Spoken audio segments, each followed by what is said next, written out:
The massive Polish military aid to Kiev complements the equally massive socio-economic aid that it's giving the millions of Ukrainians that it's welcomed into its territory to create a Ukraine-centric domestic and foreign policy that amounts to the de facto merging of these two countries, just like what briefly happened when Poland occupied Kiev for a couple of months during the Polish-Soviet War. Polski radio reported that Poland supplied Kiev with half of its tanks, 200 out of 400, since the commencement of Russia's ongoing special military operation in that former Soviet republic. Other equipment includes drones, artillery, anti-aircraft systems, and missiles. It's a massive amount of aid that raises questions about why Poland is so heavily invested in the outcome of this conflict. The country is clearly playing the largest and most active role in it apart from Russia, the US, and of course Kiev itself, which suggests that it's pursuing a larger goal. The purpose of this piece is to explain precisely what it might be, with the aim of better informing those observers who are wondering the same thing. Polish government spokesman Piotr Muller said that the $1.6 billion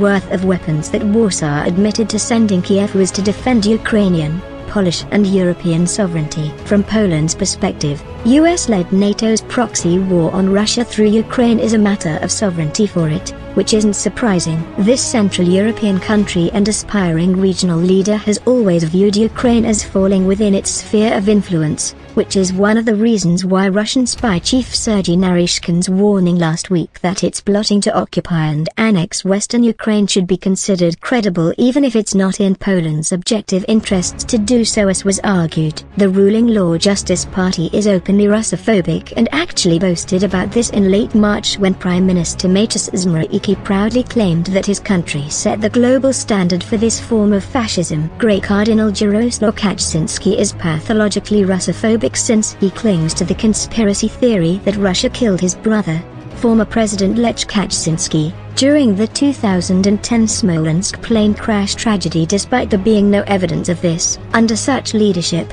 it was a given that Poland would maximally support Kiev against Russia. There's also an historical precedent too, which isn't lost on Polish policymakers who consider themselves keen students of history, especially that which transpired since Poland won back its independence following 123 years of occupation by its three neighboring empires. Warsaw supported Kiev immediately after World War I.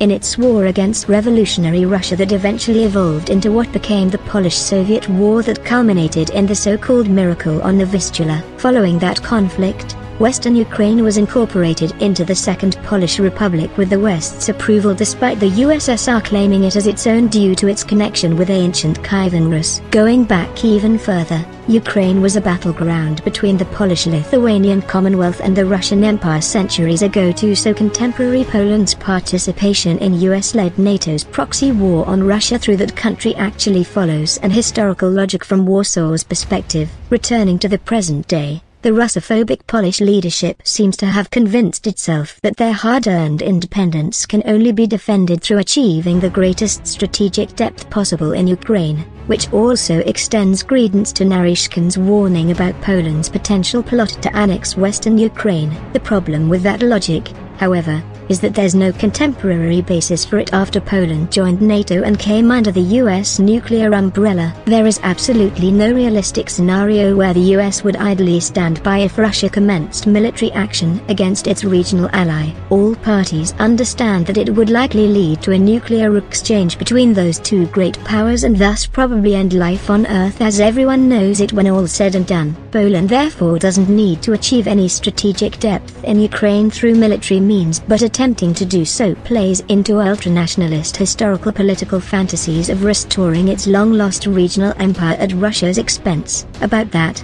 the ruling party's Russophobia isn't just pathological, but is also politically self-serving, since it's being aggressively propagated throughout society in order to serve as a distraction from PiS betraying its conservative nationalist principles by welcoming millions of Ukrainians who are actually treated as first-class people at the expense of Poles themselves. This radical liberal globalist policy of literally Ukrainizing what had been Poland's post-World War II largely monoethnic society is driven by the ulterior motive of leveraging this expat community to expand Polish influence in Ukraine or whatever is left of it after the conflict finally ends, but could cost it billions of dollars a year in perpetuity. The massive Polish military aid to Kiev therefore complements the equally massive socio-economic aid that it's giving the millions of Ukrainians that it's welcomed into its territory to create a Ukraine-centric domestic and foreign policy that amounts to the de facto merging of these two countries, just like what briefly happened when Poland occupied Kiev for a couple of months during the Polish-Soviet War.